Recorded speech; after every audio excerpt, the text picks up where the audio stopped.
If you listen to the critics, if you listen to your own doubts and call them reasons, you may never find the drive to go back to school. But a little change in direction, a new perspective, and the right program may make your successful new path a reality. The Accelerated Degree Program at Albright College. Start your degree or complete your degree one night a week in as little as 2 years. Albright College, a different way of thinking.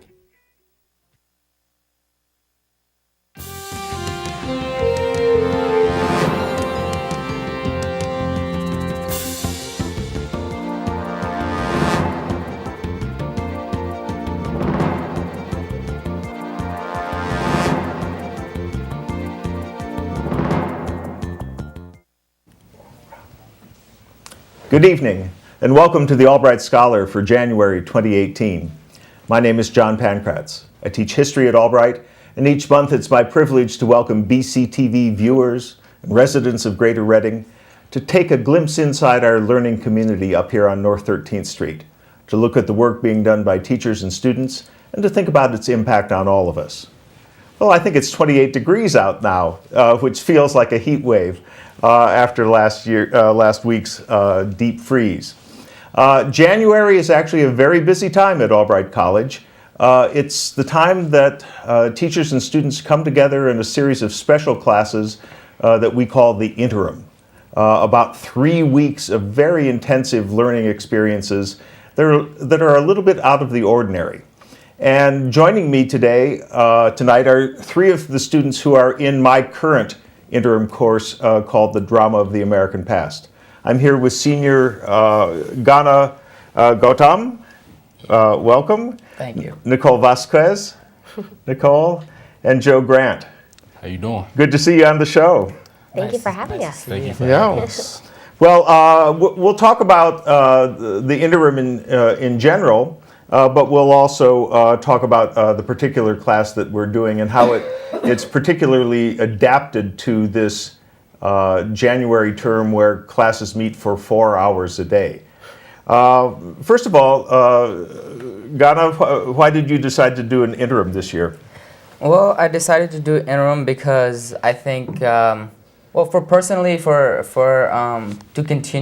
continue my academics. I guess it's when you are in a break, when you're in a regular semester and you go home for a break, and then when you come back, you kind of feel like you just missed something. Right. Usually, and then when you come back, it's like it's just like it feels like it's not a continuum. You know what I mean? That's right.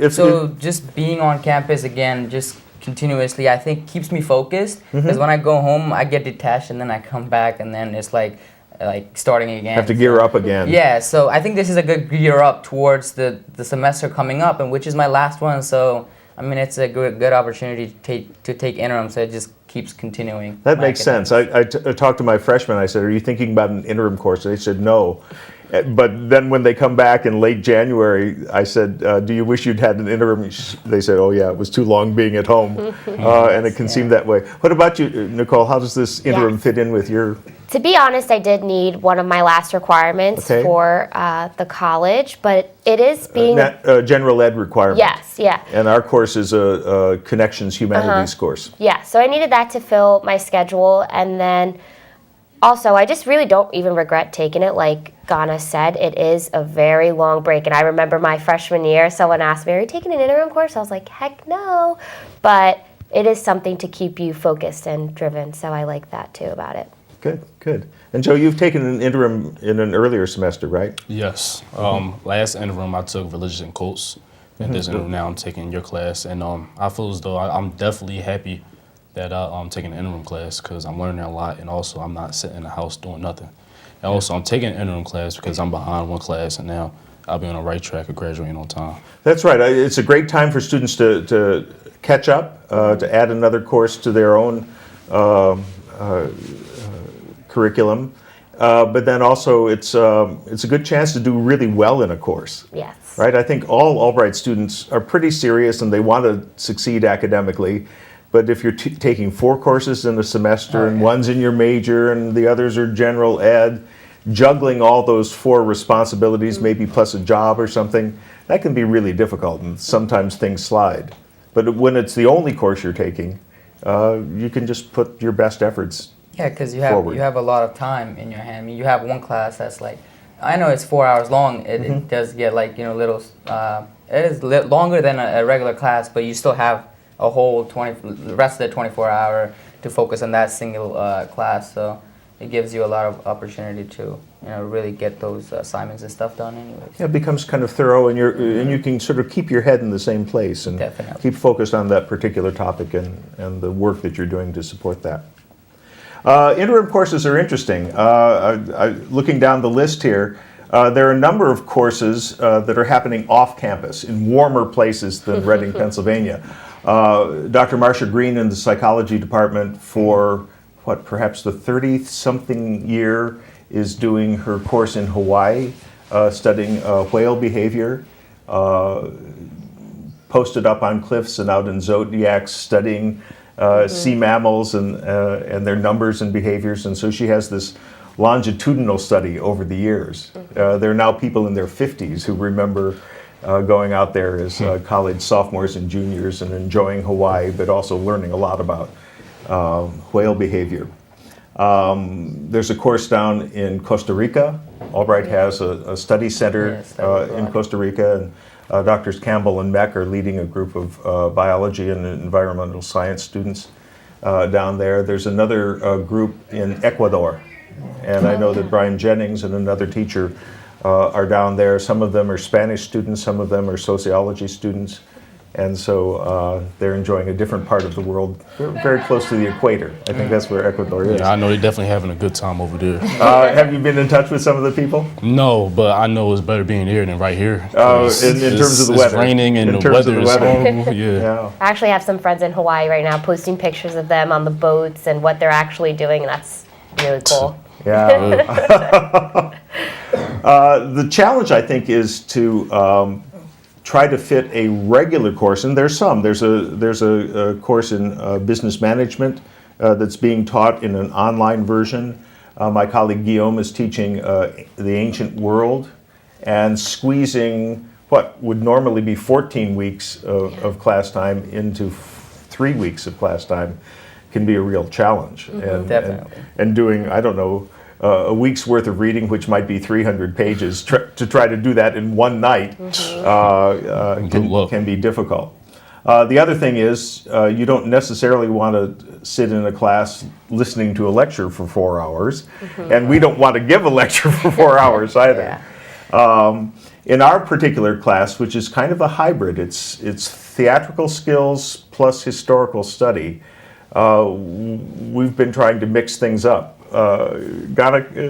Give us some sense of a typical day, or at least part of it, and then I'll ask Nicole and Joe too. A typical day in our class, first thing we do as soon as we gather around in class is we ask one of our classmates to pick a song, and for the duration of the song, we dance to the song. Everybody goes around the room, just like warms up. It loosens everything up. It's like, it's not, you just don't go there and then the professor doesn't start, hey guys, okay, this is the lecturing, you know? I mean, I think it loosens everything up. It makes the environment so peaceful, and it just like, it's a good start, I guess. And the dancing, it just, you can see your classmates dancing, and it's sometimes funny, and you know, you're just laughing around, so it's really nice. And it keeps us from taking ourselves too seriously. Yeah, definitely. Nicole, what other kinds of things have we been doing? So something I really like that we do is the warm-ups in the morning. We all get in a circle and we stretch. And being a business major, this is something that's totally different and outside of the box for me. So I like being able to wake up in the morning, like dancing, like Ghana said. And something we do is a contact warm-up where we go around and we shake every person in the room's hand and we look them in the eyes. And that just makes you more comfortable with your classmates rather than just sitting in a desk and hearing a lecture and falling asleep, because some students do that. This class, you're awake and alert and ready, and that's something that I enjoy doing in the class. And you know all your classmates. Yes. That's true. You can be in a normal class, everybody sitting forward, and not necessarily know who everybody else is. But that's something I like too, because it makes you more comfortable when you're doing all the little plays or the warm-ups that we do where we pick people to do improv. So that's Yeah. something that I really like, being comfortable around the people and knowing who I'm actually taking a class with. Yeah, and making friends that might last beyond the interim. Yeah. Yeah, Joe, what else have we done? I love the 10-minute plays that we've been doing. I remember the first time I did a 10-minute play, it was way out of my element. Mostly because I didn't read my email. I didn't check my email, and I should have, so I'd be better prepared. But overall, that was a very good experience. I'm glad that I did it, and also it gave me a chance to do something different. Because I'm a criminology major, and the stuff that we do in your class is nothing that we do. But overall, I love the 10-minute plays, and it's something different to do. Yeah, yeah. I should point that out that none of you is a theater major. Oh, no. Yeah. And in fact, you're not history majors either, No. but we do Yeah, have no. a couple of history majors in the class, and almost everybody is out of his element. So it's not a course for domino players who already know a lot about theatrical skills, but it's for people who are really new to the theater and sort of debutantes in that way. And yet, developing those skills is probably going to be relevant in all your other fields, in computer science or in business management or in sociology, criminology as well. We're also doing some real history, aren't we? Yes. Yeah. Yeah. So we're using these theatrical skills to interpret some historical primary sources about really consequential encounters.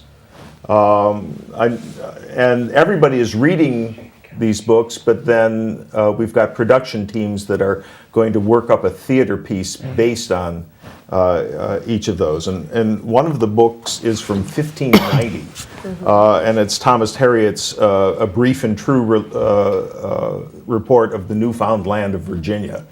And this is a book about Roanoke, and it's a beautiful book. It's lovingly printed, and then it has illustrations as well. And it's sort of an advertisement for colonization, early British colonization in the New World. Joe, it's not easy to read, though, is it? No, it's not easy to read at all. No, because the spelling is irregular and the typography is a little bit different as well. So it's been, I think, a challenge to move our heads back into time, almost 500 years in this case, and to figure out what's going on with people there. Then another book that we're reading is one of the great books of the 18th century, Olaudah Equiano's interesting narrative of his life. And this is a young Nigerian who was taken from Africa at age 12, transported in the Middle Passage over to the New World, and lived as a slave for the next decade and a half before he was able to purchase his own freedom. Then traveled the seas, ended up living in England, and writing this autobiography. So it's a remarkable text in that most people caught up in the slave trade were not able to achieve that freedom, let alone success as an author. So again, an encounter across the seas and across continents. And we're talking about this book this week. And it leads to some really painful and searching discussions, I think. Yeah, definitely. Definitely. And then the final book, and I know that Ghana, you and Nicole are working on this, is another autobiography by a woman named Monica Sone, who was an American citizen, but of Japanese ancestry. Yeah, Japanese ancestry. Very interesting and very different to go back in time and see what it was like, because you always take for granted what we have now and the freedom that we have now compared to back then. So it's very interesting to read firsthand what happened to these people and their experiences through it all. Yeah, sort of like we get to see what it was like back then, but then also take those things that we see in those books that sometimes is still relevant in the in, like current days. Right. Like the play that we did this morning about the Arabian Night, the translating one. It has so significant relevance in today's world too. You know, not being able to translate. If a translator is translating English to another language, not everything is gonna be exactly the same, you know, and just like that, every text that we read, we can see the historical like effect that it has and the things that have changed since those texts were written. But you can still find those things like, you know, like those evidence of those things existing today, which is pretty, you know, it's nice that we can actually read those kind of texts. I think history is interested in difference, but it's also interested in shared humanity. Definitely. And we can say the same thing about theater. Theater is always trying to understand that human dimension. And it's not as if everything stays the same. Some things Yeah, do something change. always. But there are continuities. Joe, have we been doing any writing in this class? No, we haven't done. Yeah, Well, not on paper, but I think every night we've Yeah, had. discussion. every night, yeah, we do. We have daily discussions that we have to do on Albright Moodle. The discussions is very informative, and also it's interesting to see how other students' point of views are on certain things, especially because I read almost everybody discussions and see what they have to say about the stuff that you post on Moodle. Yeah, have you been surprised by people's honesty? Yes, and that's very good to see that people are honest about how they feel, especially in today's society, because most people try to put up a front. And, Can happen. Yeah, and also it's overall it's very good. Yeah. Yeah, what we've tried to do with those is to take a theme that's come up in one of our readings and then translate it into a modern and more personal context. And I think it's become an occasion for people to really talk about their own values and their own Yeah. experiences. And I've been really moved to see how frank and honest people have been. It goes back to how comfortable we are with each other. And that's something I really like, because I read some of the Moodle posts and I was like, wow, you never know until Right. you really get to know someone and talk to them. No, it's really meaningful how much Yeah. we trust Yeah. each other Yeah. in the class. So I think that's been a really good thing as well. And then we've seen a few films Yes. as well. And sometimes Hollywood films are good at capturing the past, and sometimes they're good at being Hollywood films. Yeah. But we're using those both as a historical source, but also as a source about theatrical production. There are a number of interim courses that use film, and again, that's a good way to break up a 4-hour period. So you're doing some reading, then you see a film. I know Jerry Tartaglia, Rob Seasongood are both teaching. Jerry's talking about writing about cinema, so being a movie critic and analyst. Rob Seasongood is talking about religion and film. And we could sort of do that as well. But it becomes a way to break up that hour, because you're seeing the film in a thoughtful way, and then you come back and you discuss that, and then you discuss the readings that you've been doing. So I think that's a strategy that works, and that's something that you couldn't do easily during the regular semester. Yeah. Oh, In a yeah. 50-minute class or an 80-minute class, you Wouldn't can't have show enough an time. entire film. Yeah. So you'd have to break it up over several days. Yeah, it's also nice that you know, people have different ways of learning things. They do. And so reading is one. People can read and get a lot out of it. Some people are visual. I mean, I'm more visual. So the text and the movie that we recently watched, they kind of go side to side. You know, it still shows the events. So I think it's useful for many of the students who are visual learners to see the movie and have discussions and also read about it. Yeah, yeah. I think it is reinforcing, and the contrast also sort of enlivens the mind. Definitely. I think as well. Now I've mentioned that these primary sources are going to get turned into performance pieces, and that's coming up next week. Next week, yeah. Next week. Wow. And one of the things I did on the first day was ask you to fill out a questionnaire about your theatrical skills of various sorts. And some people claim to have high levels of confidence in one area and low levels in other. And so I've tried to form teams where people have a mix of aptitudes and abilities. Are you happy with your group so far? Yeah, I'm happy with my group. We're coming up. Yeah. We're discussing how we're gonna set up the play and what the characters are gonna be. We haven't really assigned the characters. Right.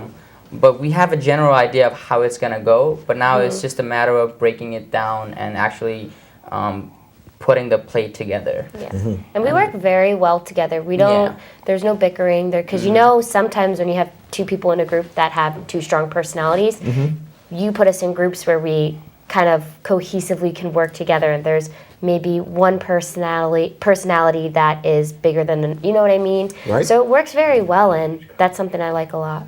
No, collaborative learning. Yeah. It's an important approach, and it's used in a lot of classes, but it doesn't always work, right? Yeah. It requires that everybody be contributing, so that nobody feels, Left out or. nobody's left out, but then nobody else is just taking all the responsibilities and then resenting the Exactly. other people in the room. Joe, is your group working well together? Yeah, collectively, I like where my group is going. We're just trying to figure out rules and what exactly that we want to do. Yeah. But also, we just want to make sure that the play come together very well.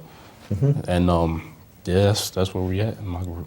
Right, these performances are going to be in Roop Hall rather than in the theater. The theater's being set up for a Domino Players production in February.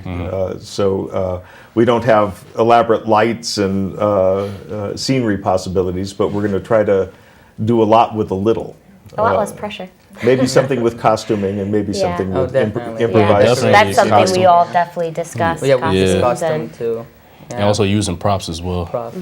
Yeah, I think so. I think the Harriet book is just rich with objects, right? Yeah. It has all these illustrations, and you can see the food that people were eating and their material culture and that sort of thing. So lots of suggestions to play with there as well. It's a great experience for me, and I've enjoyed this class in the past, but I have to say that, and my wife can back me up, I come home and I'm just so proud of this group of students and the way that you are interrelating with each other and the energy that you've been showing. So, that's great. as far whenever the question of the interim and is this a worthwhile part of the Albright curriculum comes up, I always answer affirmatively. I say, yeah, some of my best teaching and some of my best learning experiences have taken place during the January term. Okay. Can definitely agree to that. Yeah, and I would so- have to say it's becoming one of my favorite classes. So Okay, I can back you up on that too. You don't have to say that, but I mean, genuinely. yeah, thank you. It's not becoming, it is one of my favorite classes. Yeah. I would Good. definitely say. Good. Well, you're all doing a great job in it, so I'm proud of you. We have just a few more minutes. Let me ask the seniors what you're looking forward to in your final semester and then beyond. Well, I mean, time flies. Yes, it and, does. And it's been 4 years. I can't believe it's been 4 years already. And so it's my last semester. After I graduate, I'm a computer science major. So hopefully I'm gonna apply to my major class job, like a job that my major handles, like app development, which is something that I'm really interested Okay. in. But that aside, I'm also working on a side project with my cousin building a company. So I'm really excited for what's out there, but I'm also scared because Albright has been my home for 4 years. Really and I've has been a home, and so you- comfortable here. And you have a big family as an Yeah. officer in the International Student Association, and exactly. International Students Association has been everything that I am, and Albright has been everything that I am for so long. So leaving the nest, sort of feel like leaving the nest and flying on my own. Yeah. Hopefully, my wings are strong enough. Yeah, I think they will be. But come back and visit. Oh, definitely. Often. Nicole, what about your plans? I'm definitely ready. Also not ready in a way, but I'm ready. I'm a very independent person, so I just plan to hopefully use my experience that I've had. I've had 2 internships already, so hopefully that experience opens some doors for me in a business or management or marketing type of field. And I'm just so ready. My first goal is to get my own place right when I'm out of college. So Okay. yeah, that's So one of my you're- goals. So I'm ready to be out, and I'm gonna miss it. I'm gonna miss my sorority and everything, but I'm ready. And Joe, you're a junior, so we'll have you around at least another year. Yes. That'll be nice as Yes. well. And are you looking forward to things in this semester and in your senior year? Yes, and after I graduate, I know I definitely want to get my master's in social work because I want to help people. I'm just trying to figure out in what way, and especially the black youth, because what I see in my neighborhood, because I'm from Philadelphia. Yeah. From what I see, I really don't like, and I really want to change things. Yeah. No, you've had the opportunity to get a higher education, and if there's a way to make that of service to people, I think that's so important. Yeah. Yeah. Great. Well, thank you all for being in my class and joining me on the Albright problem. Scholar. Thank you. Thank you. Thank you to all of you as well. Where are we? Over here. For joining us. We'll hope for warm days ahead, and we'll look forward to seeing you in February on another edition of the Albright Scholar. Good night.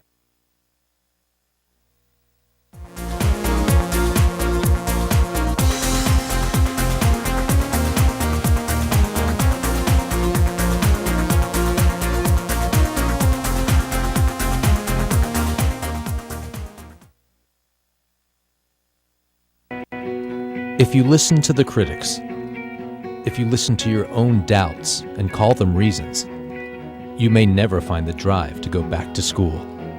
But a little change in direction, a new perspective, and the right program may make your successful new path a reality. The Accelerated Degree Program at Albright College. Start your degree or complete your degree one night a week in as little as 2 years. Albright College, a different way of thinking.